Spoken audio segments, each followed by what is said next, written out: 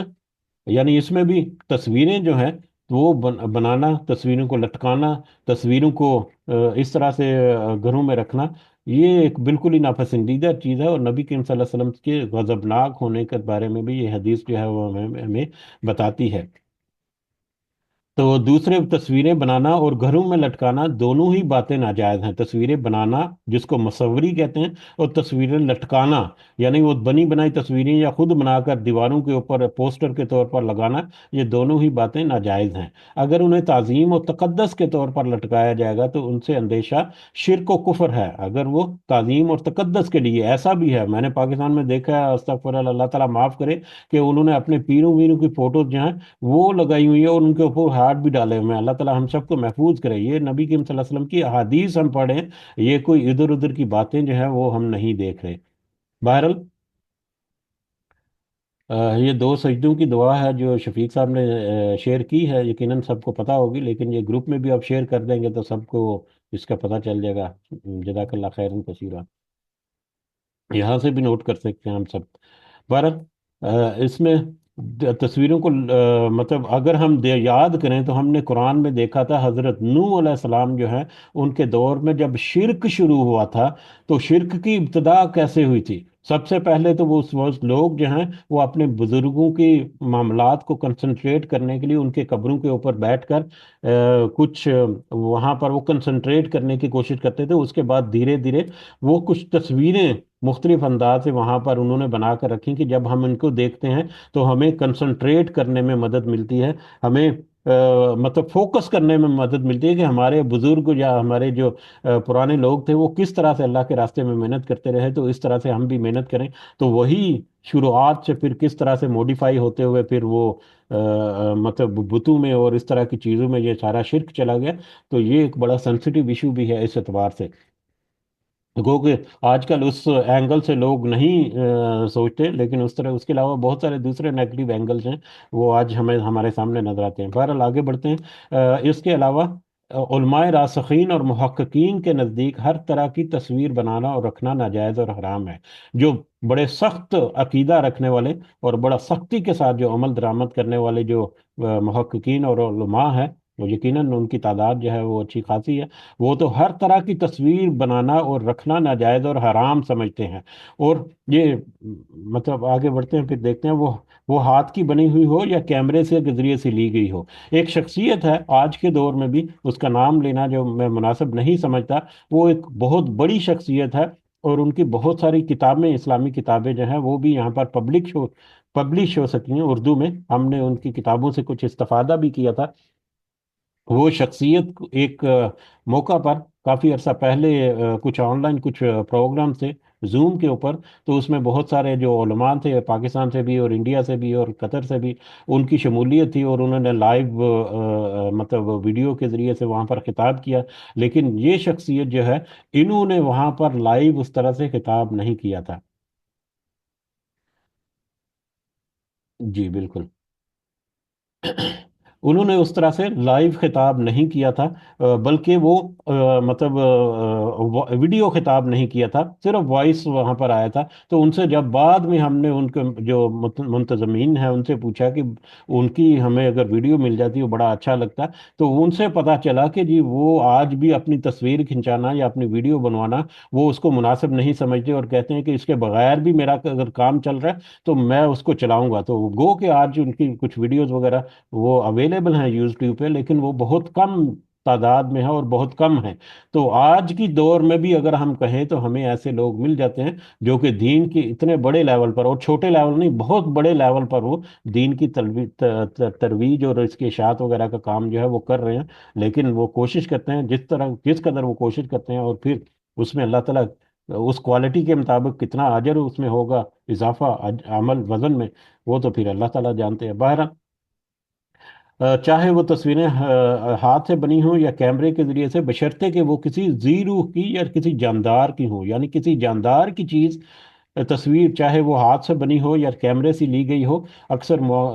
جو جید محققین ہیں وہ کہتے ہیں کہ وہ بنانا جو ہے وہ حرام ہے، اس میں کچھ ایکسکلوژنز ہیں جو آگے جا کر ملیں گی۔ غیر ذی روح بے جان کی تصویر بنانا اور رکھنا جائز ہے، جیسے جمادات اور نباتات وغیرہ کی، کچھ سینریز وغیرہ ہیں پہاڑوں وغیرہ کی یا پودوں وغیرہ کی یا اس طرح کے۔ البتہ ناگزیر صورتوں میں بقدر ضرورت تصویر کھنچوانا جائز ہے، جیسے پاسپورٹ، شناختی کارڈ اور اس قسم کی دیگر جو لیگل ڈاکومنٹس وغیرہ ہیں اس کے لیے تصویر بنانا جو ہے یہ ایک مجبوری ہے انسان کی، کیونکہ تصویر کے بغیر یہ چیزیں ہی نہیں بن سکتی، اس میں انسان مجبور ہے، وہ اپنے شوق کی تسکین کے لیے اسے جائز سمجھ کر نہیں کھنچواتا، بلکہ حکومتی قوانین کی وجہ سے ایسا کرتا ہے۔ اس لیے اس حد تک تصویر سازی میں امید ہے کہ وہ گناہگار نہیں ہوگا، تاہم اس کے علاوہ کسی اور صورت میں اس کا جواز نہیں۔ اب یہ یہاں پر یہ تو مطلب تذکرہ کر دیا گیا، لیکن جیسا کہ تذکرہ ہوا کہ یہ ایک بہت سینسیٹیو ایشو ہے اور اس کے بارے میں بہت سارے اور بھی پہلو ہمیں ملتے ہیں۔ اب تو جیسے آڈیو ویڈیوز کی شکل میں، ویڈیوز کی شکل میں بڑے بڑے علماء جو ہے ان کی تقاریر اور ان کے بیان جو ہے وہ اویلیبل ہیں اور ایک حصہ بن رہا ہے، تو غالباً اور بھی کچھ ایکسکلوژنز ہیں، لیکن اس کے باوجود ہم اگر اپنے گریبانوں میں جھانکیں تو بہت سارے ایسے میٹرز ایسے ہیں جن کو ہم اگنور کرتے ہیں، جو نہ صرف مطلب ضرورت کے بغیر ہیں، جن کی ضرورت نہیں، بلکہ الٹا وہ احکام شریعہ کی مخالفت کرتے ہوئے اس کی نافرمانی کی طرف لوگ لے کر جاتے ہیں۔ آج کل اگر سوشل میڈیا کے اوپر دیکھیں تو کس کس طرح سے، کس کس انداز سے تصویریں جو وہ کھنچائی گئی ہیں۔ پہلے زمانوں میں تو اکثر جو ہے گھروں میں تصویریں لٹکائی ہوتی تھی، شادی ہوئی ہے تو شادی کی تصویریں جو ہے وہ گھروں میں پورٹریٹ بنا کر لگوائے ہیں، یا فیملیز کی تصویریں جو ہے بیٹھک وغیرہ میں، سٹنگ رومز وغیرہ میں، لیونگ رومز وغیرہ میں لگائی ہوتی تھی، جو کہ بالکل نامناسب ہے۔ آج ہمیں سمجھ لگتی ہے کہ وہ بالکل نامناسب ہے۔ وہ چیزیں تو اب ہو چکی اور ان کو تو چھوڑ دینا چاہیے۔ آج کے دور میں جس طرح سے پھر خاص کر نوجوان نسل جو ہے یہ سیلفی کے چکر میں اور ہر جگہ پر جا کر وہ ویڈیوز بنا رہے ہیں اور فوٹوز لے رہے ہیں اور ان کو اپلوڈ کر رہے ہیں، اور ان کے لائکس اور شیئرنگ اور یہ وہ اس کے ایک مقابلہ دوڑ رہا ہے، اور اس میں عجیب و غریب حرکات کرتے ہوئے ویڈیوز بھی ہوتی ہیں، اور تصویریں جو ہیں وہ بھی بنائی جاتی ہیں اور ان کو پھر پوسٹ کیا جاتا ہے، اور دوسرے جو ہیں وہ ان کو دیکھے دیکھی اس سے بھی امپروو کرتے ہیں اپنے آپ کو۔ تو یہ ایک صرف میں اشارتاً بات کر رہا ہوں، یہ ایک بہت سینسیٹیو میٹر ہے۔ تو بے شمار چیزیں ایسی ہیں اس میٹر میں جن کو ہمیں چھوڑنا چاہیے، جن کو ہمیں اگنور کرنا چاہیے، جن سے ہمیں پیچھے ہٹنا چاہیے بقدر ضرورت جو ہے۔ جیسا کہ ہمیں اس تحقیق میں بھی تھوڑا سا پتہ چلتا ہے کہ جہاں پر مجبوری ہے، جہاں پر ضرورت ہے، جہاں پر کچھ اہمیت ہے، وہاں پر کچھ بریکٹس کے اندر رہتے رہتے کوئی اس طرح کے معاملات ہو جائیں تو ٹھیک ہے، اس کے علاوہ غیر ضروری طور پر مطلب کرنا، اس سے بھی اجتناب کرنا چاہیے، اور غیر ضروری سے بھی اوپر جا کر لغو کے طور پر کرنا، وہ تو انتہائی شدت کے ساتھ اس کی سختی ہونی چاہیے۔ ہمیں ان چیزوں کا خیال رکھنا چاہیے۔ مطلب ہو سکتا ہے کہ ہم یا ہمارے بچے جو ہیں وہ ان چیزوں میں پڑے ہوئے ہیں، تو اللہ تعالیٰ باہر اللہ میں محفوظ رکھے اور ہمیں ان چیزوں کو سمجھنے کی توفیق عطا فرمائے۔ جیسا کہ میں نے بتایا کہ ایک سینسیٹیو ایشو ہے اور اس کے بارے میں بہت ساری اور بھی مختلف علماء کی رائے ہے، لیکن میرا خیال ہے کہ اس میں کوئی اختلاف نہیں ہوگا کہ بلا وجہ سے اس طرح سے تصویریں بنانا یا ویڈیوز بنانا، اور خاص کر اخلاق سے گرے ہوئے معاملات کرتے ہوئے اور فضول طرح کی، بغیر کسی مقصد کے اور بغیر کسی تمہید کے، بہت ساری چیزیں ایسی ہیں جو بغیر ویڈیوز کے بھی اور بغیر فوٹوز کے بھی بن سکتی ہیں۔ اور دوسرے نمبر پہ یہاں پر ایک یہ بھی اوپینین جو ہے کہ ایک ہے امیج جو سکیچ کہتے ہیں جسے، اور دوسرا ہے مصوری جس کو ہاتھ سے پینٹنگ بنانا جو ہے، چاہے وہ پین کی شکل میں ہو، برش کی شکل میں ہو، پینسل ورک ہو جیسے۔ تو ایک مصوری ہے جس کو مصور یا تصویر کشی جو ہے کہا جاتا ہے، اور ایک عکس بندی ہوتا ہے جو کہ کیمرے کی آنکھ سے جو کھینچی جاتی ہے۔ تو اس میں بھی مختلف علماء کی ایک رائے ہے کہ جو تصویر جو ہے جو ہاتھ سے بنائی جانی، جو خود سے سوچ کر بنائی جانی، اس میں بہت سارے یہ کارٹون وغیرہ بھی ہیں، اور آج کل تو اے آئی کے ذریعے سے بہت سارے امیجز اور بہت سارے لائیو سکیچز وغیرہ بن رہے ہیں، وہ سارے کے سارے اس میں مصوری کی کیٹیگری میں آ جائیں گے۔ جبکہ دوسرا جو ہے جو عکس بندی ہے، جس میں تصویر کا عکس یعنی ایک منظر کا عکس لیا جاتا ہے، وہ عکس کے بارے میں وہ کہتے ہیں کہ کچھ حد تک وہ مناسب ہے، لیکن دونوں ہی صورتوں میں مطلب غیر ضروری طور پر اخلاق سے گرے ہوئے معاملات یا اس طرح کے جتنے بھی ہیں، اس میں تو کوئی اختلاف نہیں ہوگا کہ وہ ان سے رکنا چاہیے، ان سے دور رہنا چاہیے، ان کے خلاف آواز اٹھانی چاہیے، یا ان کے خلاف دوسروں کو تلقین کرنی چاہیے۔ تو بہرحال یہ بھی ایک بہت اہم موضوع ہے، اور کس طرح سے نبی کریم صلی اللہ علیہ وسلم جو ہے وہ اس وقت غضبناک ہوئے تھے، اور اس وقت کے ماحول میں اگر دیکھیں تو اس طرح کے کوئی فتنے بھی نہیں تھے جیسا کہ آج ہیں۔ تو اس وقت نبی کریم صلی اللہ علیہ وسلم کا غضبناک ہونا یہ ہمیں اس طرف بھی اشارہ کرتا ہے کہ نبی کریم صلی اللہ علیہ وسلم اگر کسی میٹر میں غضبناک ہو گئے تو اس کا ہو سکتا ہے کہ اس وقت تو اتنا اثر نہ ہو، لیکن آئندہ آنے والے وقتوں میں اس کا کس قدر بڑا امپیکٹ ہو سکتا ہے، اس کی یہ مثال جو ہے، ایک مثال ہمیں اس حدیث مبارکہ سے بھی ملتی ہے۔ تو بہرحال آگے بڑھتے ہیں، اگلی جو حدیث ہے، حدیث نمبر 3 اس چیپٹر کی، حضرت عائشہ رضی اللہ تعالیٰ عنہ سے روایت ہے یہ بھی، کہ قریش کو ایک مخزومی عورت کے معاملے نے، جس نے چوری کا ارتکاب کیا تھا، پریشان کر دیا تھا۔ ایک مخزومی عورت جو کہ جس نے ایک چوری کر لی تھی، اور ایک اچھی اعلیٰ نسل کی ایک اعلیٰ خاندان کی حسب و نسب والی ایک عورت تھی، اس نے چوری کر لی۔ جب اس کی چوری ثابت ہوگی تو نبی کریم صلی اللہ علیہ وسلم نے اس کا ہاتھ کاٹنے کا حکم دے دیا۔ اب یہ سزا جو ہے وہ جب سنا دی نبی کریم صلی اللہ علیہ وسلم نے، تو اس سزا کے سنانے کے بعد قریش کے جو سردار تھے وہ پریشان تھے کہ اب وہ ایک باعزت ایک خاندان کی عورت ہے، اس کا ہاتھ کٹ جائے گا تو اس کی کیا ناک رہ جائے گی اس پورے خاندان کی۔ تو اس کے اوپر وہ پریشان تھے، پس انہوں نے آپس میں کہا کہ اس کی بابت رسول اللہ صلی اللہ علیہ وسلم سے کون بات کرے گا، کس میں اتنی ہمت ہے کہ نبی کریم صلی اللہ علیہ وسلم کے ساتھ پاس جا کر وہ سفارش کرے۔ تو انہوں نے کہا کہ یہ جرت تو صرف رسول اللہ صلی اللہ علیہ وسلم کے چہیتے اسامہ بن زید رضی اللہ تعالیٰ عنہ سے ہی ہو سکتی ہے۔ تو حضرت اسامہ بن زید سے نبی کریم صلی اللہ علیہ وسلم بڑی محبت کرتے تھے، بڑا ان کو چہیتا سمجھتے تھے۔ تو چنانچہ حضرت اسامہ بن زید سے سفارش کی گئی، حضرت اسامہ بن زید نے رضی اللہ تعالیٰ عنہ آپ صلی اللہ علیہ وسلم سے بات کی، تو رسول اللہ صلی اللہ علیہ وسلم نے فرمایا، تو اللہ کی حدوں پر ایک حد پر سفارش کرنے آیا ہے۔ نبی کریم صلی اللہ علیہ وسلم نے یہ غصے کا ایک اظہار یہ ہے کہ تو اللہ کی حدوں میں سے ایک حد پر سفارش کرنے لگا ہے۔ پھر آپ نے کھڑے ہو کر خطاب فرمایا کہ تم میں سے پہلے لوگوں کو صرف اس چیز نے ہلاک کیا کہ جب ان میں سے کوئی معزز آدمی چوری کر لیتا تو اسے چھوڑ دیتے، اور جب ان میں سے کوئی ضعیف آدمی یا کمزور آدمی چوری کرتا تو اس پر حد قائم کر دیتے تھے۔ یاد رکھو، اللہ کی قسم، اگر محمد صلی اللہ علیہ وسلم کی بیٹی فاطمہ بھی چوری کرے گی رضی اللہ تعالیٰ عنہ، تو یقیناً میں اس کا ہاتھ بھی کاٹ دیتا۔ کس قدر ایک سخت حدیث، اور کس قدر ایک اہم موضوع کے اوپر نبی کریم صلی اللہ علیہ وسلم نے وہاں پر غضبناک ہوئے، غصہ کیا کہ تم اللہ تعالیٰ کی ایک حد میں سے ایک حد پر سفارش کرنے آئے ہو۔ اور پھر کس قدر بڑا جملہ وہاں پر، کہ معزز لوگوں کو چھوڑ دینا اور غریب لوگوں کو مطلب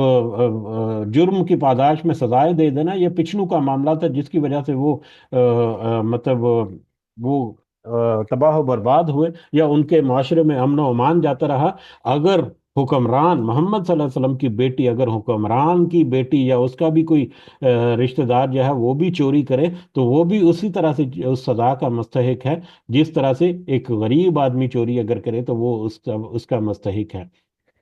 جو یہ حدیث جو ہے، یہ آج کا سنیریو ہمارے سامنے کس قدر کھول کر رکھتی ہے۔ اس وقت بھی یقیناً چوری چکاری اور یہ چیزیں، یہ کوئی چھوٹا میٹر نہیں تھا، یقیناً بہت سے معاملات اس وقت بھی ہوتے تھے، لیکن آج اگر ہم دنیا میں ادھر ادھر دیکھیں تو کس بڑے لیول پر یہ کرپشن ہو رہی ہے اور چوری ہو رہی ہے، اور مطلب کیا کچھ نہیں ہو رہا۔ اور پھر قانون کے لیے جب عدالتوں میں جائیں تو عدالتوں میں کیسے ناانصافی ہوتی ہے، کیسے غریب کا کوئی پرسان حال نہیں ہوتا۔ امیر جو ہے، جس نے کروڑوں اربوں یا خربوں روپے کرپشن کی ہوئی ہے، وہ چپ کر کے ایسے نکلے ہوئے ہیں، بلکہ ان کو وی آئی پی پروٹوکول مل جاتا ہے اور وی آئی پی ان کے عہدے مل جاتے ہیں۔ اور جو غریب ہے، جس نے ایک چھوٹی سی چوری بھی کی ہے، کہ وہ بھی قابل سزا جرم ہے، اس میں بھی نو ڈاؤٹ کہ اس کو اس کی سزا نہیں ملنی چاہیے، لیکن اس کے لیے قانون جو ہے وہ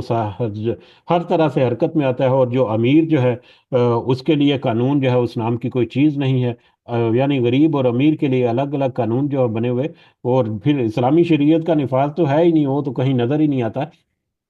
تو یہ آج کے سنیریو کو زیادہ تفصیل میں ہم نہیں جاتے کیونکہ وقت جو ہے تھوڑا محدود ہو جاتا ہے، تو لیکن یہ اندازہ جو ہے وہ ہمیں ہو سکتا ہے کہ یہ بھی کوئی ادھر ادھر کی اٹھائی ہوئی بات نہیں، نبی کریم صلی اللہ علیہ وسلم کے الفاظ ہیں جو اس حدیث مبارکہ میں ہمیں نظر آ رہے ہیں، اور یہ بہت بڑے الفاظ ہیں۔ اور بہت بڑی ایک نصیحت ہے جو دنیا میں، جو معاشرے میں، چاہے وہ ملکوں کے درمیان ہو، چاہے وہ ایک ملک کے اندر اپنے مطلب معاملات ہوں، ان میں امن و امان قائم رکھنا جو ہے اس کے لیے کس قدر یہ ضروری ہے کہ ہر پیمانے پر ایکول لیول میں انصاف جو ہے وہ سب لوگوں کے لیے میسر ہونا چاہیے، گنتی کے لوگوں کے لیے یا اس میں انصاف میں تقسیم نہیں ہونی چاہیے۔ آگے بڑھنے سے پہلے ایک چھوٹی سی حدیث جو ہے اس کا تذکرہ جو ہے وہ ضرور کرتے چلتے تاکہ ہم آگے بڑھ جائیں گے، صرف اتنا اشارہ کافی ہوگا کہ جب نبی کریم صلی اللہ علیہ وسلم نے اس حدیث میں حضرت اسامہ بن زید کو کہا کہ تو اللہ کی حدوں میں سے ایک حد پر سفارش کرنے لگا ہے، یہ کس قدر غصے کے الفاظ تھے، اور یہ تو نبی کریم صلی اللہ علیہ وسلم تک غصہ تھا، اللہ کا غضب جو ہے اس کو اگر دیکھنا ہے تو ایک حدیث میں ہمیں پتہ چلتا ہے، الفاظ یقیناً ڈفرنٹ ہوگی لیکن حدیث کا مفہوم جو ہے کہ اللہ تعالیٰ کے حضور قیامت کے روز ایک دو منصف جو ہے، دو جج جو ہے وہ پیش کیے گئے۔ ایک جج جو ہے اس نے 100 کوڑے کی سزا تھی غالباً، یا جتنی سزا تھی، ایک جج جو ہے اس نے 100 کوڑے کی بجائے تھوڑی سی کم سزا، 99 کوڑے جو ہے اس کی سزا دی اپنے اس وقت جو مجرم تھا اس کو۔ تو اللہ تعالیٰ نے اس سے پوچھا کہ تو نے اس مجرم کو جو میری حد کردہ سزا تھی اس سے کم سزا کیوں دی؟ تو اس نے، جج نے کہا جی کہ وہ ایک بڑا باس، بڑا ایک شریف النفس آدمی تھا، اس طرح کا اس کا معاملہ نہیں تھا، اس سے غلطی ہو گئی اس طرح سے۔ تو اللہ تعالیٰ نے کہا کہ تم مجھ سے زیادہ رحم کرنے والا ہے کہ میری حد کردہ سزا سے تو نے کم کر دی؟ تو اب تیری سزا یہ ہے کہ اللہ تعالیٰ نے اس کو بھی پھر سزا جو ہے وہ دے دی، اور اس کو بھی جہنم میں، یا جو بھی معاملہ بہرحال میرے پوری طرح سے، لیکن مفہوم اس کا یہی ہے کہ اللہ تعالیٰ کی جو حد ہے اس حد سے کم سزا پر اللہ تعالیٰ نے اس قدر غضبناک ہوئے، تو کہتے ہیں کہ تو مجھ سے زیادہ رحم کرنے والا ہے کہ میں نے جو حد سزا کی مقرر کی تھی اس سے کم کر دی تو نے سزا۔ اسی طرح سے دوسرے منصف پوچھا کہ تو نے میری حد کردہ سزا سے زیادہ سزا کیوں دی؟ تو اس نے کہا کہ یہ تو ہے ہی ایسا تھا، یہ تو عادت سن تھا، یہ تو چھوڑ نہیں رہا تھا، یہ تو یہ نہیں کر رہا تھا، یہ تو اس قدر بڑا مجرم تھا، اس کو تو زیادہ سزا دینا بنتا تھا۔ تو اس پر نبی اللہ تعالیٰ نے کہا کہ تو مجھ سے زیادہ سخت سزا دینے والا اور عذاب دینے والا ہو گیا ہے کہ میری حد کردہ جو سزا ہے اس سے زیادہ تو سزا دینے لگ گیا۔ تو پھر اس کے اوپر بھی اس طرح سے اللہ تعالیٰ نے گرفت کر لی۔ تو یہ جو واقعہ ہے یہ ہمیں اس طرف اشارہ کرتا ہے کہ اللہ تعالیٰ کی قیام کردہ حدیں جو ہیں وہ منیمم حدیں ہیں، نہ اس سے بڑھا جا سکتا ہے، اور نہ ہی حتیٰ کہ نبی کریم صلی اللہ علیہ وسلم کو بھی اس چیز کا استحقاق نہیں تھا کہ وہ اللہ کی قائم کردہ حدوں میں سے کچھ کسی حد کو کم کر دیں یا زیادہ کر دیں یا اس میں کوئی تبدیلی کر دیں۔ تو یہ ایک بہت بڑا پیغام ہے آج پوری دنیا کے لیے، اور خاص پر وہ لوگ جو صاحب اقتدار ہیں ان کے لیے، کہ وہ اس نصیحت سے فائدہ حاصل کریں، اس حدیث سے رہنمائی لیں، اور اپنے معاملات کو درست کر کے انصاف جو ہے وہ برابری کی سطح پر ہر ایک کے لیے مہیا کیا جائے۔ اگلی حدیث یہ ایک آخری حدیث ہے اس چیپٹر کی، یہ حضرت انس رضی اللہ تعالیٰ عنہ سے روایت ہے، نبی کریم صلی اللہ علیہ وسلم نے قبلے کی جانب دیوار میں تھوک لگا ہوا دیکھا تو آپ کو یہ بات گراں گزری، حتیٰ کہ آپ کے آثار اس کے آثار آپ کے چہرے پر دیکھے گئے، آپ کھڑے ہوئے اور اسے اپنے ہاتھوں سے کھرچ کھرچ دیا۔ دیکھیں وہ تھوک لگی ہوئی تھی جو، وہ نبی کریم صلی اللہ علیہ وسلم نے نبی کریم صلی اللہ علیہ وسلم کو اس تھوک کو دیکھ کر ان کے چہرے کے تاثرات جو ہیں وہ نظر آ کے کہ وہ غصے میں آ گئے ہیں، اور آپ صلی اللہ علیہ وسلم کھڑے ہوئے اپنے ہاتھوں سے وہ تھوک جو ہے وہ کھرچ دیا۔ تھوک جو ہے لگی ہوئی، پتہ نہیں کس کی لگی ہوئی ہے، کس قدر وہ لگی ہوئی ہے، اس کو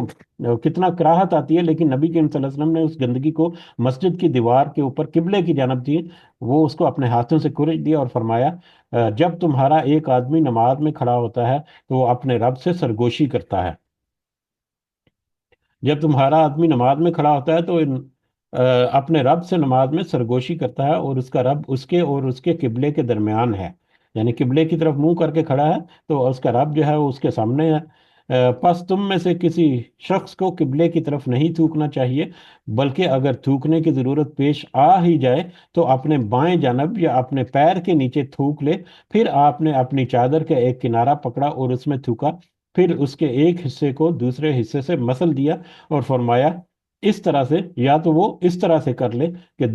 مطلب آپ کسی کپڑے میں تھوک کر اس کو مطلب مسل کر اس کو وہاں پر کر دے، اس طرح سے کر لے۔ تو نبی کریم صلی اللہ علیہ وسلم نے نہ صرف غضبناک ہو کر اس تھوک کو وہاں سے صاف کیا، بلکہ طریقہ بھی بتا دیا کہ اگر تمہیں نماز کی حالت میں کھڑے یا اس طرح کی عادت یاد ہے تو مطلب یا تو اپنے بائیں طرف تھوکے، یا پاؤں کے نیچے بائیں طرف، یا کپڑے میں تھو کر اس کو اس طرح سے مسل دیا جائے۔ تو اس کے بارے میں بھی بہت ساری رہنمائی ملتی ہے۔ پہلے زمانوں میں جو جو مسجد کے جو فرش ہیں وہ عام طور پر کچے ہوتے تھے، تو وہاں پر تو کچھ ایسی ممکنات تھی، آج کل تو کارپٹ وغیرہ پڑے ہوئے ہیں، لیکن اس کارپٹ وغیرہ کی صورت میں دیکھیں سبحان اللہ کے اسی حدیث میں نبی کریم صلی اللہ علیہ وسلم نے آج کی ہماری رہنمائی آج کے حالات کے مطابق بھی کر دی کہ اگر اس طرح کا معاملہ ہے تو کسی کپڑے میں تھوک کر اس کو اس طرح سے مسل دو، تو یہ بھی تمہارا ہو سکتا ہے، لیکن دیوار کے اوپر تھوکنا اور وہ بھی خاص کر قبلہ رخ ہو کر، یہ انتہائی ناپسندیدہ چیز ہے جو ہمیں اس حدیث سے سمجھ لگتی ہے۔ اس سے ایک تو مسجد کی تعظیم جو ہے اس کی طرف بھی ہمیں اندازہ ہوتا ہے، اور یقیناً ایک بہت بڑی بات ہے مسجد کی تعظیم کرنا، اس کی صفائی ستھرائی کا احساس کرنا، اور پھر قبلہ رخ جو ہے، قبلے کی طرف جو ہے اس کی عزت اور تکریم جو ہے وہ بھی ہمیں اس حدیث مبارکہ سے سمجھ آتی ہے۔ اور پھر نماز کی صورت میں اگر کوئی اس طرح سے بلغم وغیرہ آ جائے، ویسے آج کل جو ہے ٹیشو وغیرہ جو ہے وہ بھی مساجد میں ہوتے ہیں، پاکستان میں شاید نہ ہو، ہمارے یہاں پر تو تقریباً ہر مسجد میں ہوتے ہیں،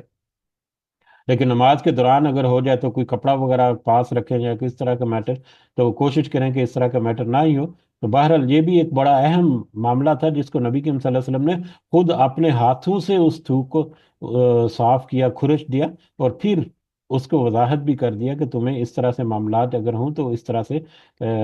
مطلب کرنا چاہیے، یا اس طرح سے تمہارا معاملہ ہونا چاہیے۔ اس میں فوائد ہم دیکھ لیتے ہیں۔ مسجد ایک نہایت اہم، مسجد کا ادب جو ہے وہ بیان کیا گیا ہے کہ مسجد کے اندر قبلہ رخ نہ تھوکا جائے۔ حدیث میں اس کے لیے جو طریقہ بتلایا گیا ہے، عین نماز کے دوران اس پر عمل کیا جا سکتا ہے، تاہم اگر نماز میں نہ ہو تو اب وضو خانوں میں وافر پانی کا اہتمام بھی ہر مسجد میں ہوتا ہے، رومال یا چادر کا کونا استعمال کرنے کے بجائے صفائی کے لیے وضو خانہ ہی بہتر جگہ ہے مسجد میں۔ دوسرے نمبر پر ہے مسجد میں گندگی کی نظر آئے تو اسے فوری طور پر صاف کر دیا جائے، اور مسجد کو گندگی سے ملوث رکھنے سے مکمل گریز کیا جائے۔ تو باہر آج کل تو اور بھی بہت ساری فیسلٹیز جو ہیں جو اویلیبل ہیں، جیسے یہاں پر وضو خانوں اور کے بارے میں تذکرہ ہوا کہ وہاں پر پانی وغیرہ اویلیبل ہوتا ہے، لیکن اگر نماز کے دوران ہو تو اس کا بھی طریقہ نبی کریم صلی اللہ علیہ وسلم نے ہمیں بتا دیا۔ اور پھر مسجد کو صاف رکھنا اور اس کے آداب کا خیال رکھنا، مسجد کے اور بھی بہت سارے یقیناً آداب ہیں، تو یہاں پر اس کی صفائی ستھرائی کے مطابق جو اس کے آداب ہیں ان کا یہاں پر تذکرہ ہے۔ تو اللہ تعالیٰ سے دعا ہے کہ ان ساری احادیث میں بے شمار ایسی چیزیں ہیں جن سے ہمیں نصیحت حاصل کر کے ہمیں اپنی اصلاح کرنے کی ضرورت ہے۔ اللہ تعالیٰ ہمیں توفیق دے کہ ہم ان باتوں کے مطابق اپنی اصلاح کریں اور اپنے معاملات کو درست کریں۔ آمین یا رب العالمین، وما علینا الا البلاغ المبین۔ جی کچھ اضافہ اگر آپ کرنا چاہیں تو آپ کر سکتے ہیں، جزاکم اللہ خیر کثیرہ۔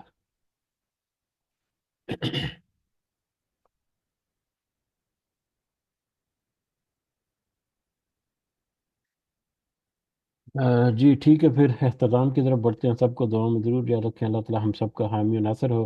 ہمارے جتنے معاملات ہیں اللہ تعالیٰ ان میں ہمارے لیے آسانی کرے، اور ہمیں